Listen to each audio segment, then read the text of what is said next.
you're looking to expand and you need to buy more raw materials or goods to then go out and sell, if you're only relying on your sales and your cash flows, you have a negative working capital system, which is problematic. And it's really hard to grow incrementally. Welcome to the B2B Breakthrough Podcast. We're here to bring you all the best knowledge, insights, and strategies from e-commerce experts, successful business owners, and the team at Alibaba.com that you'll need to grow your business and achieve your next big breakthrough. I'm your host, Sierra Cristo. Inflation, am I right? It's a doozy. We feel it as consumers and as business owners. More than half of businesses in the U.S. rank inflation as their number one concern, and 61% plan to or are actively paying for their business expenses on a company card. So we're talking all things finance today with two incredible guests. Joining us from the wonderful world of finance is our partner and friend, Michael Spelfogel, CEO of Cardless. Cardless powers the new Alibaba.com Business Edge credit card that could be helping you offset business expenses. He's here to shed some light on how to contend with our current economic climate and build credit for your business. And sharing her insights and solutions for small businesses is my dear colleague, Yiran Li, who leads buyer benefit strategies to ensure smooth experiences on Alibaba.com. Yiran and Michael, welcome to the show. Thank you. It's nice to be here. We're really happy to have you. We have a lot that we want to get into today, but I want to take a moment and just kind of set the stage for who our audience is, who the folks are that are using Alibaba.com. And in my 2 years at the company, I've met some really incredible business owners, and they've all got these diverse models powering their businesses. They're solopreneurs, side hustlers, inventors, designers. They all have different talents and backgrounds. So it's kind of difficult to paint them with this homogenous brush and say, business owners is one distinct group. But, there are a couple things that unify everyone. It's their drive. No one is complacent. I've never met a complacent business owner. And the second is this universal struggle with financing and funding and looking for the next grant or accelerator or whatever solution is available to them. And it is an ongoing struggle for a lot of them. So, Yiran, can you start us off here and help us understand a little bit more who the core users are on Alibaba.com? Absolutely, Sarah. So Alibaba.com serves a diverse range of business buyers. So we can generally categorize them into three main groups. So the first is the small and medium-sized business owners. So they are independent retailers, e-commerce sellers, and wholesalers who rely on Alibaba.com for bulk sourcing at a competitive prices. So many are entrepreneurs running their own online stores or brick and mortar shops. And the second type of buyers we see on Alibaba.com are those procurement specialists and special supply chain managers. So they are from larger businesses and organizations, and they often have dedicated teams responsible for sourcing inventory, raw materials, or components from global suppliers. And a third group of buyers we see are manufacturers and product developers, like they are inventors, designers, private label brands who use Alibaba.com to find suppliers that can help them bring their products to the market. They often customize or develop goods from scratch. So regardless of their business models, these buyers use Alibaba.com for efficient and cost-effective sourcing solutions that allow them to maintain competitive in this global market.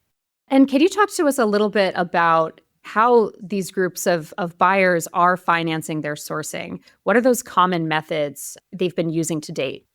A lot of our small businesses are still paying the suppliers directly with credit cards, bank transfers, or digital payments like PayPal. So it's simple, but it can tie up a lot of cash. Second type of method we see is from suppliers, like a supplier give them a payment terms. So some suppliers, they do offer payment terms, but this usually depends on how strong the buyer's relationship is with that particular supplier. And the third type we see is business loans and credit cards. Many of our buyers, especially here in the US, use business credit cards or loans to help manage cash flow. A lot of the business owners lean on company cards, not just for financing, but also for rewards and expense tracking. And lastly, we also see a lot of buy now, pay later usage. So this is becoming a big deal in payment.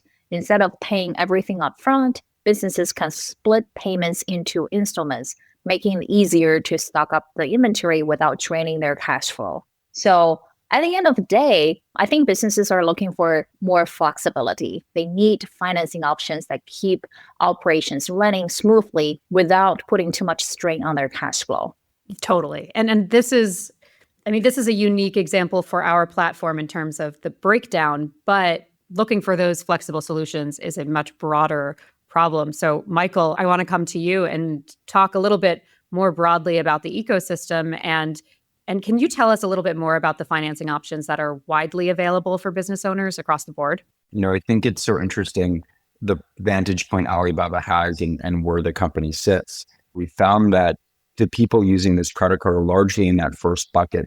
There are people that are sole proprietors, mom and pop shop. They're hustling and building a brand or running a small business at the same time. We do see that third bucket as well, folks that work for larger companies and are looking for distribution or building custom goods and materials. So online e-commerce providers, we see people that build out custom shoe companies, apply for cards, things like that. And the common thread is people want rewards or people want cash flow benefits. And in terms of what is the most impactful for businesses today, I'd say certainly one of those things, but that cash flow piece is probably the most important. The number one cited benefit we offer in our credit cards is 60-day payment terms. So you have longer time duration to pay for your charge on Alibaba.com when you use this credit card. So we want to make this the default method of payment. And for people that fit into those buckets, they're running their own business or they're working to source materials that, then takes time to sell and get cash flows from. We want to be able to help them with that financing at the same time. What is the biggest challenge with traditional payment methods that people have been facing prior to options like this? Well, what I've seen from our vantage point is a lot of small businesses are actually using personal consumer credit cards to buy things for their businesses. And that indicates to me two things. Number one, either their business is nascent, it hasn't got, traditional SMB cards set up or banking infrastructure designed for businesses, or in, more common cases, that infrastructure doesn't exist at all. So people have no other option but to use a personal card, or they don't benefit from those cash flow options that larger businesses certainly do. So this card in a way is meant to level the playing field. It's meant to empower brands and small businesses of all stripes and sizes to get access to critical financial products. So it's much more beneficial to a company in that position to put a charge on an SMB card, earn rewards, or use those cash flow benefits versus, an everyday credit card you use for personal expenses instead. Part of the perk, I would imagine, for a small business owner using a personal credit card in a situation like this is building those points and just trying to benefit from that in a business context personally. And there's some overlap there, I'm sure, and building your credit. Now, building your credit is something that we all understand as adults in the world, using personal credit cards. But how can having those benefits really work for you and for your business? What's at stake building business credit with a card like this? It's such a good question. And a lot of people don't realize this, but there are consumer credit bureaus. You've probably heard of them, Experian, Equifax, TransUnion. But then there are commercial bureaus too. SBFE is one that Cardless uses today. So the commercial bureaus do sort of the same thing the consumer bureaus do, but for small business use cases. So they look at your payment history, your business history, how much revenue you've generated, and your cash flows, and try and get a sense of your riskiness as a borrower on the commercial side of things. So when we underwrite customers today for Alibaba's business credit card, we're actually using both consumer credit as well as commercial credit. And for people that run businesses that are newer or that don't have business data, we'll actually help them build their business credit by furnishing good payment history to business bureaus, not just the consumer bureau. Interesting. That's a distinction that I don't often make as someone who doesn't own a business and can't relate. So I think it brings with itself its own set of challenges. And Yiran, I know you're really close to the business owners on our platform and how they're managing these situations, beyond separating those finances and getting your house in order. How can you mitigate these challenges for our users, or what are some tools and features that they can leverage to feel a little bit more secure in these massive purchases? So Alibaba.com is all here like to provide a suite of protections and tools to really mitigate this kind of situations, right? So we are committed to making global trade easier and more secure for business owners. And we have several tools that, I'm going to mention it one by one. So first one is the trade assurance. So this is our built-in protection program that safeguards orders from payments to delivery. And the second tool that we offer is a flexible payment options. So beyond traditional methods, we've introduced solutions like buy now, pay later. So buy now, pay later really allows eligible businesses to defer payment while securing inventory today. So this is incredibly helpful for managing cash flow. And then the third tool that we provide is the Alibaba.com Business Edge credit card. So this new business credit card, of course, powered by Cardless, gives our business owners more purchasing power with cashback rewards and financing options that really fit their needs. So ultimately, business purchases are larger, right? So they require more protection, we get it, and they demand more flexible financing tools than personal purchases. So our goal is really to provide these solutions to our business owners so they can focus on growth rather than financial roadblocks. I mean, growth is the cornerstone of all of this. It's exactly the main driving factor. Are you finding that there is any reluctance to adopting a credit card, or if there's any bigger concerns around these flexible, maybe unfamiliar financing options for small business owners? Yeah, for sure. So, there are a few big reasons that we see that some of the business owners hesitate to use financing options. First, there is just a fear of debt and the rate payment uncertainty. So especially for those newer entrepreneurs, and they probably feel like taking on debt can feel risky, and they're worried about overextending themselves and losing control over their cash flow, which is completely understandable. And then there is a concern about the hidden fees or inflexible terms. So like business owners really value transparency. And then traditional financing can sometimes come with a little bit complicated terms with fluctuating interest rate and surprise fees, which can make them wary of borrowing. And then finally, we know that some businesses just prefer the simplicity of paying upfront. So they like the idea of paying as they go, even if it means them missing out on growth opportunities that come with more flexible credit solutions. One of the reasons we started Cardless in the first place was for that very reason you called out. I think there's a lack of transparency in financial services in general. Credit cards oftentimes in the US have a negative perception or connotation, and we're bringing visibility back to that space that sometimes didn't, offer that. So things that Cardless does that I think are quite unique is we're digital first. So we'll actually give people instant access to their credit card number. They can use it right away. We really built this brand to bring that level of ownership back to financial services and empower business owners to take control of their financial livelihoods through the product and through the actual offering itself. Michael, I want to talk to you a little bit more broadly about advice that you have for a small business owner, whether they're a sole proprietor or, working with a small team, on how to build that credit worthiness and feel more confident in this decision. Yeah, it's such an important conversation. And I think it's one that people don't always have out in the open because there's definitely a stigma around credit, especially on the consumer side we have. So I think, the number one word of advice I have, and this is speaking as someone who has stringent credit cards, which I don't always love owning up to, but you get good context and experience from lending businesses like banks. I think managing your credit responsibly is the most important thing as a consumer and also as a small business owner. Debt is a very powerful thing. People know how to wield it to their advantage and use it to improve their cash flows, to get leverage on their businesses. But when mismanaged, it becomes incredibly problematic, and it can create systems and outcomes that are bad for people and for businesses. So I think that sort of use transcends consumer versus business. Using credit responsibly is really important. But SMBs can have a leg up. The financial products that are out there are getting much better. The Alibaba credit card is a great example of that, giving people the flexibility to choose between cash flow or rewards. They can literally toggle it on and off in the checkout flow. And, perhaps most importantly is the structural components of lending credit cards on the business side. They earn more interchange. The rewards are better. So they're really intended to support the end user and change the way that businesses interact with their financial services providers and give them those cash flow benefits, most importantly.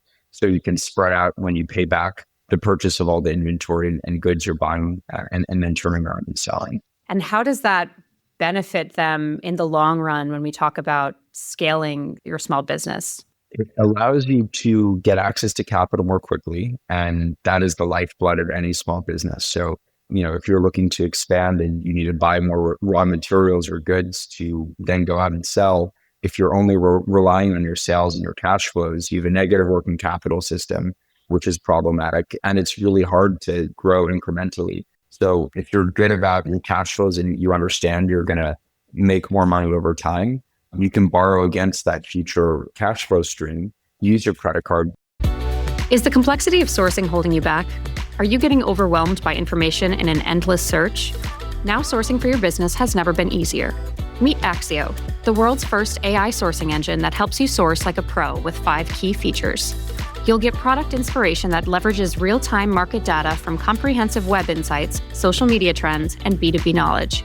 Generate detailed requirements to find the perfect match from AI-verified products and suppliers through Axio's multimodal search. Use Super Comparison to easily discover and compare millions of products from leading suppliers, focusing on the best-selling and most competitive options. With Axio Page, you'll get AI-generated encyclopedia pages that compile verified product information for each SKU. And finally, leverage Axio Agent to streamline negotiations with conversation guidance, real-time summaries, and direct answers about products and suppliers without having to browse detail pages.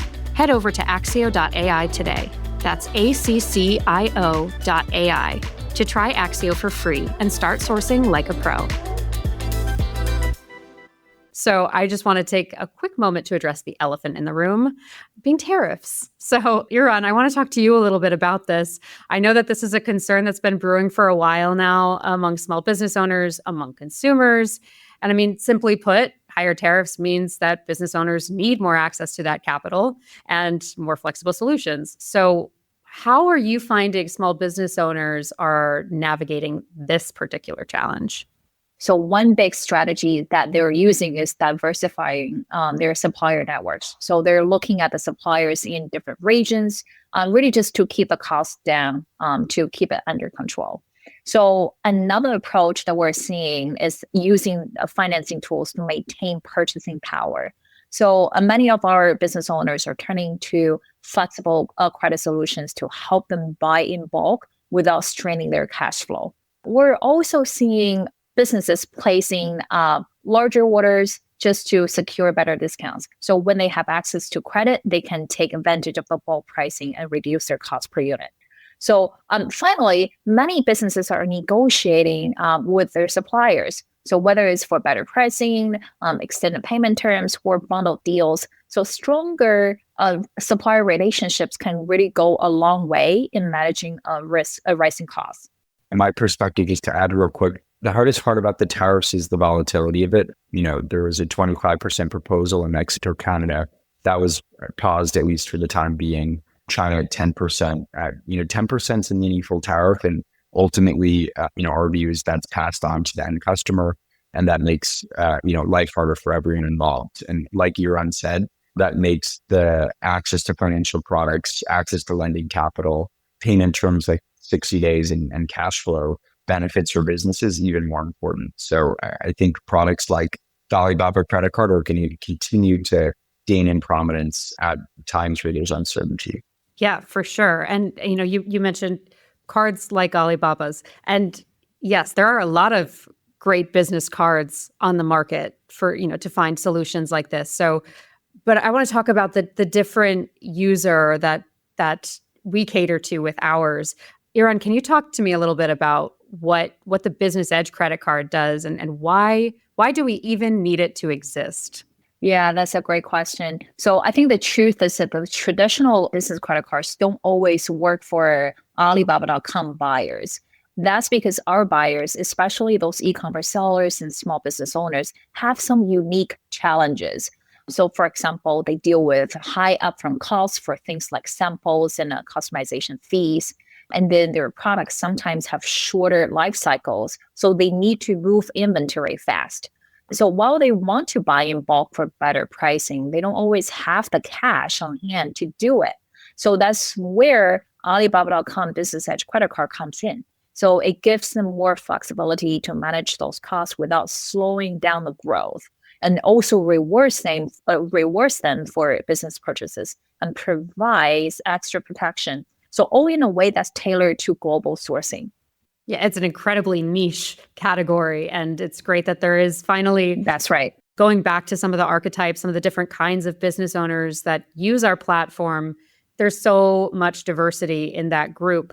But Michael, I was hoping you could talk to me a little bit about what kind of user could benefit from this the most. Could you paint a picture of the ideal cardholder for this product?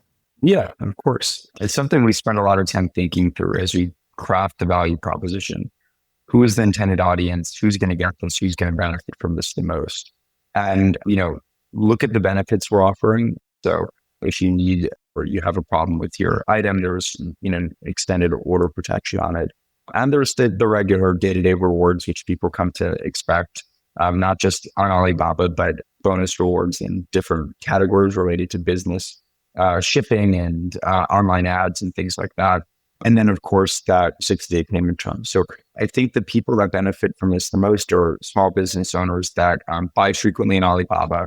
They're not doing this as a casual thing every year, every couple of years, but this is the go-to way that they're supplying their business, and they're coming back to Alibaba.com every few months or every few weeks to buy more. So that frequency is really important.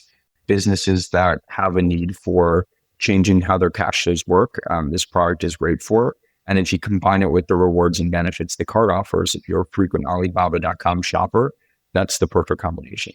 Yeah, and so that long-term payoff comes into play here as well in terms of reshaping the way that your cash flow works and your entire financial setup. I mean, if you think about the small business owners that already are using the card every day, they're using a top of wallet. They want to get more rewards. They want to be more engaged with Alibaba. And for their business, the card's a game changer because it gives them the opportunity to really grow their business in a way that might not otherwise be possible. We were just talking about this micro use case of a single user and how it benefits their business. Now, when we look at things from the Alibaba.com perspective, how does the use of this credit card with this audience reshape the purchasing habits and processes? What do you anticipate seeing from this user group as a whole moving forward? Right. So I think we're really hoping to see this group of buyers will, first of all, have a good habit of using credit, right? We want to see them having leaning more towards using the credit card, start using more flexible financing solutions. So I think that's really what we're hoping to see for these group of buyers. Great. I want to pivot us a little bit to talk about the broader landscape again and the future of digital credit in e-commerce. Michael, you've been in this industry for a while and you're so connected to what's happening in this space.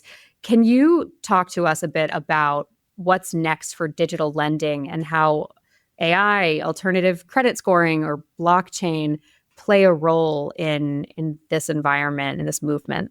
Yeah, it's a great question. And I think the world is changing quickly, and AI plays a large part in that.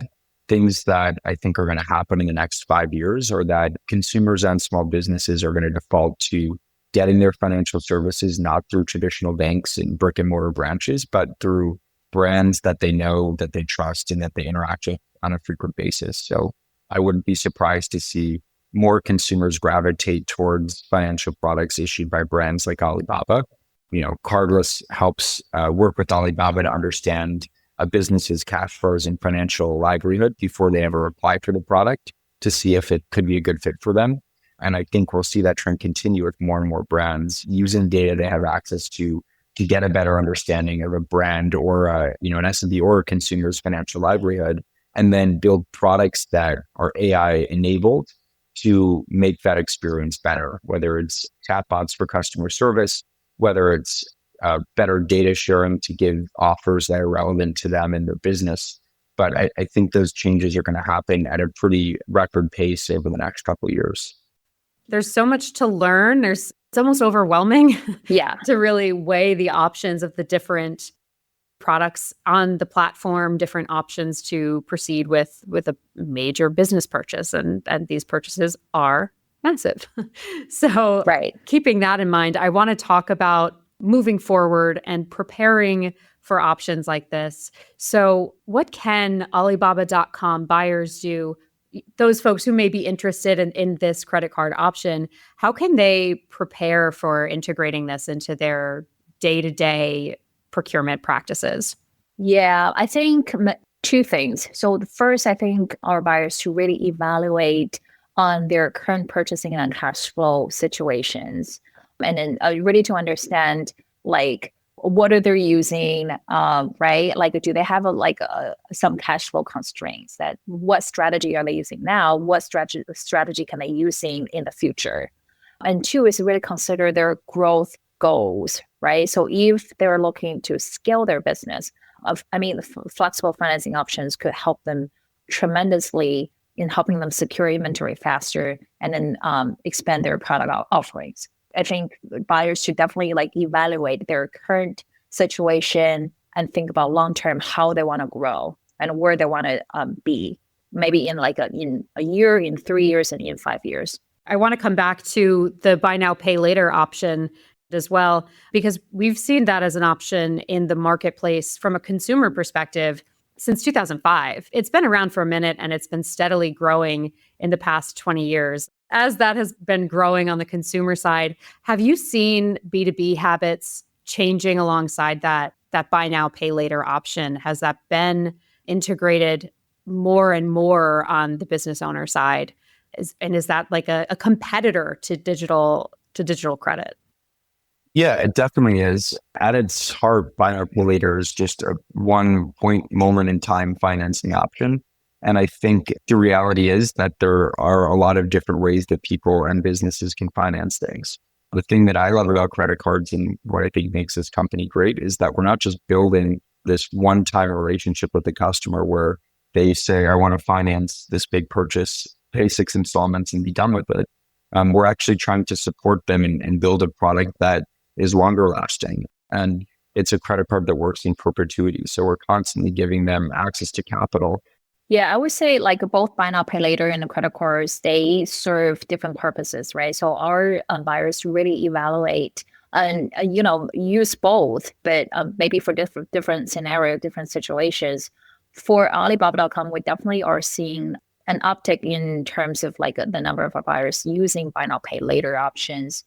We've seen some successes there, but also at the same time, like what Michael said, what buy now, pay later cannot provide you is that long-term relationship, right? That rewards that build into the credit card. So simply put that way, you don't get rewards or cash back from using buy now, pay later. So I think that's a unique feature that Alibaba.com Business Edge credit card can provide. Yeah, it's that forward-thinking mentality that's really helpful in scaling, in preparing yourselves for a prosperous future for your business, for sure. Now, speaking of the future, let's do some forecasting. I want to look 5 years down the line. Where do you feel that we will stand when it comes to payment flexibility for business owners? What does 2030 look like? I think it's going to look a lot like the world in China looks today. One of the reasons we called this company Cardless was because I met my co-founder, Scott, in Beijing. We were living on Peking University's campus. And in the span of a few years going back and forth from China, they went from a completely cash-focused economy to one that operated exclusively on things like Alipay and digital payments and different lending opportunities. So I think the future is cardless, literally speaking, and it's probably sooner than you think. I think in the US, we're going to move to that same model where people are no longer using cash. They're probably not even bringing a physical credit card around. They just have their phone, and there's complete financial flexibility to finance a purchase at point of sale, to put it on a credit card, add in payment terms, turn those toggles on and off and optimize for their lives in a really flexible way. Yeah, I think that's really cool, right? That kind of reminds me, I think it's 2-3 years ago, I visit my mom in Beijing for the first time since pandemic. So I was shocked because I hadn't been home for, I want to say maybe 4 or 5 years. And that was my first time going back home. And then I literally couldn't pay for the taxi because the taxi driver doesn't accept cash payment. So that's crazy. And then, so I would definitely agree with that. And then even now, like I use Apple Pay pretty much everywhere, right? On the merchants where accept Apple Pays, I pretty much just use it, just like so convenient. So definitely, I would say that convenience perspective will be the future, and also transparency and the flexibility, right? So like I'm sure that the buyers will have more and more flexible payment options in the future. So I'm really looking forward to it. The days of cash is king is behind us, guys. We are. Think so. We're fully cardless. You called it, Michael. Yeah. You laid the foundation, predicted it. I love it. All right. Awesome. Well, this has been a really helpful guide. I want to ask you both, Michael, starting with you, if there are any resources that you can recommend to folks where they can find you to continue this conversation and research. Yeah. Our website is a bunch of resources. We have a blog. We have some educational material, taking a step back from Cardless. And as much as I love our LinkedIn and all the content we put out, there are a lot of other bloggers that put out great pieces of information too. The Point Sky was actually the first place I ever worked. They have fantastic information, more from a consumer lens, but they cover business use cases as well. And I think that online ecosystem is really helpful in getting people set up and understanding how to build a business. Yiran, do you have any resources or tools on the platform that you would like to recommend folks before we wrap up here? Yeah, so we have a Buyer Central on Alibaba.com. So everything that buyers needs to know, like whether it's trade assurance related or payment related, everything can be found on Buyer Central. But on the same time, I know like Sierra and wonderful marketing team has put together a lot of like podcasts. And we'll link all of this in our post here on social media. So be sure to follow us on Instagram, on LinkedIn, on Facebook, all the places, and we'll keep you posted with the good stuff. Promise. All right. Well, Michael and Yiran, thank you so much for chatting today. This was delightful. Thank you so much, Sarah. Thank you so much. B2B Breakthrough is produced by Alibaba.com. To find out how Alibaba.com is empowering its customers with the tools, services, and resources they need to grow their business, visit Alibaba.com. And then make sure to search for B2B Breakthrough on Spotify, Apple Podcasts, or wherever you find your podcasts. The Alibaba.com Business Edge credit card is issued by First Electronic Bank, serviced by Cardless. Terms and conditions apply to all features discussed here. Subject to credit approval, and applicants must have an Alibaba.com account in order to be eligible. Make sure to follow us so you don't miss future episodes. On behalf of the team here at Alibaba.com, thanks for listening.